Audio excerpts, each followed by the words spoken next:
ಇನ್ನು ಇಸ್ರೇಲ್ ಹಾಗೂ ಅಮೆರಿಕ ವಿರುದ್ಧದ ಯುದ್ಧದಲ್ಲಿ ಇರಾನ್ನ ನೆತನ್ಯಾಹು ಅವರನ್ನ ಕೊಂದು ಮುಗಿಸಿದ್ಯಾ ಹೀಗೊಂದು ಅನುಮಾನ ವದಂತಿ ಜೋರಾಗಿತ್ತು. ಕಾರಣ ನಿನ್ನೆ ವೈರಲ್ ಆಗಿದ್ದ ವಿಡಿಯೋ, ಖುದ್ದು ನೆತನ್ಯಾಹು ಸೋಷಿಯಲ್ ಮೀಡಿಯಾದಲ್ಲಿ ಶೇರ್ ಆದ ವಿಡಿಯೋ ಒಂದು ಅವರ ಕೈಯಲ್ಲಿ ಹೆಚ್ಚುವರಿ ಬೆರಳು ಇದ್ದಂತೆ ಕಂಡು ಬಂದಿತ್ತು. ಇದು ಸಾಕಷ್ಟು ಅನುಮಾನಗಳಿಗೆ ಎಡೆ ಮಾಡಿಕೊಟ್ಟಿತ್ತು.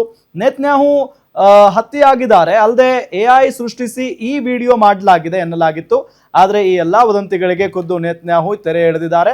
ಕಾಫಿ ಕುಡಿತಾ ಇರೋ ವಿಡಿಯೋ ವೈರಲ್ ಆಗಿದ್ದು ಅದರಲ್ಲಿ ತಮ್ಮ 2 ಕೈನ 10 ಬೆರಳುಗಳನ್ನ ನೆತನ್ಯಾಹು ತೋರಿಸಿದ್ದಾರೆ. ಇದಾಗ್ತಾ ಇದ್ದಂತೆ ಈ ಸುದ್ದಿಗೋಷ್ಠಿ ನಡೆಸಿರೋ ನೆತನ್ಯಾಹು ಇರಾನ್ನ ಧೈರ್ಯಶಾಲಿ ಜನರಿಗೆ ನಾನು ಪ್ರತಿ ವರ್ಷದಂತೆ ನಿಮಗೆ ಬೆಳಕಿನ ಹಬ್ಬದಿಂದ ಪ್ರಾರಂಭವಾಗುವ ಸಂತೋಷದ ರಜಾ ದಿನಗಳನ್ನ ಹಾರೈಸುತ್ತೇನೆ ಅಂತ ಹೇಳಿದ್ದಾರೆ.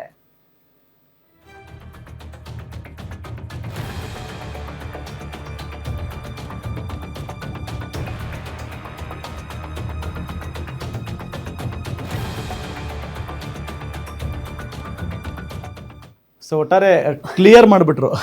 ಅಲ್ಲ, ಈ ನೇತನ್ಯಾಹು ಬದುಕಿದಾರ ಇಲ್ವಾ ಅನ್ನೋದ್ರ ಬಗ್ಗೆ ಪದೇ ಪದೇ ಬಂದು ತನ್ನನ್ನ ತಾನು ಪ್ರೂವ್ ಮಾಡ್ಕೊಳ್ಳುವಂತ ಪರಿಸ್ಥಿತಿ. ಇರಾನ್ ಬೇಕು ಅಂತಾನೆ ಕಲ್ಲೊಗಿತಾ ಇದೆ, ಸತ್ತೋಗಿದ್ದಾರೆ ಅಂತ.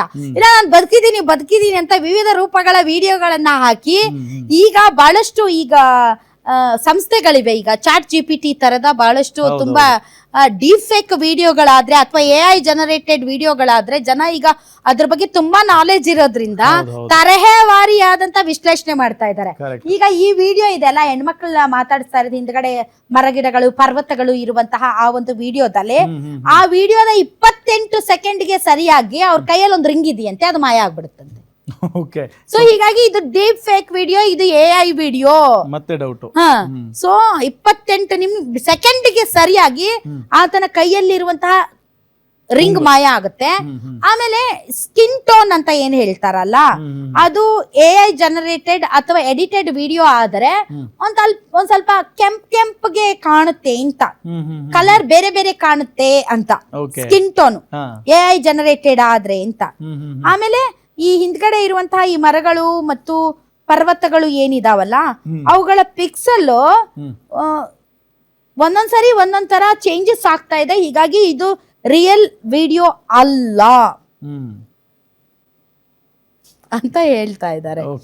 ಮೊನ್ನೆ ಕಾಫಿಯನ್ನು ಹಿಡ್ಕೊಂಡಿರುವಂತಹ ಒಂದು ವಿಡಿಯೋದಲ್ಲಿ ನೋಡಿ, ಕಾಫಿ ತುಂಬಿ ತುಳುಕ್ತಾ ಇಲ್ಲ, ಬೀಳ್ತಾ ಇಲ್ಲ. ಮತ್ತು ಅವ್ರ ಕೈ ಬೆರಳುಗಳು ಮೋಸ್ಟ್ಲಿ 10 ಇರ್ಬೇಕು, 11 ಇದೆ, ಒಂದ್ ಕೈಯಲ್ಲಿ 6 ಬೆರಳಿದೆ ಇಂತ. ಕೊನೆಗೆ ಅವ್ರು ಬಂದ್ಬಿಟ್ಟು ಕೈಯಲ್ಲಿ ಹಿಂಗ್ ಮಾಡಿ ತೋರ್ಸೋಂಗಾಯ್ತು. ಸೊ ಈ ರೀತಿ ಪ್ರತಿಯೊಂದು ವಿಡಿಯೋ ಇವತ್ತು ಕೂಡ ಅವರು ಬಂದು ರಜಾ ದಿನಗಳ ಶುಭಾಶಯಗಳು ಅಂತ ಏನು ವಿಡಿಯೋ ಹೇಳಿದ್ದಾರೆ, ಅದಕ್ಕೂ ಕೂಡ ಸಿಕ್ಕಾಪಟ್ಟೆ ಒಂದು ರೀತಿ ಡೌಟ್. ಎಕ್ಸ್ ಅಲ್ಲಿ, ನಮ್ದು ಮೊದಲು ಟ್ವಿಟರ್ ಇತ್ತು, ಈಗ ಎಕ್ಸ್ ಅಲ್ಲಿ ಈಗ ಪ್ರೂಫ್ ಆಫ್ ಲೈಫ್ ಅಂತ ಒಂದು ಅಭಿಯಾನದಲ್ಲಿ ಬಹಳಷ್ಟು ಜನ ಬಹಳಷ್ಟು ರೀತಿಯಲ್ಲಿ ತಮ್ಗೆ ಏನೇನ್ ಕಾಣುತ್ತೋ ಅದನ್ನ ಕಮೆಂಟ್ ಮಾಡ್ತಾ ಇದ್ದಾರೆ. ನನ್ಗನ್ಸಿದ ಮಟ್ಟಿಗೆ ಪುಟಿನ್ದು ಇದು ತುಂಬಾ ಇಂಟೆನ್ಷನಲ್ ಅನುಮಾನ ಸೃಷ್ಟಿಸುವಂತ ಪ್ರಯತ್ನ ಅಂತ ನನಗನ್ಸುತ್ತೆ. To divert sorry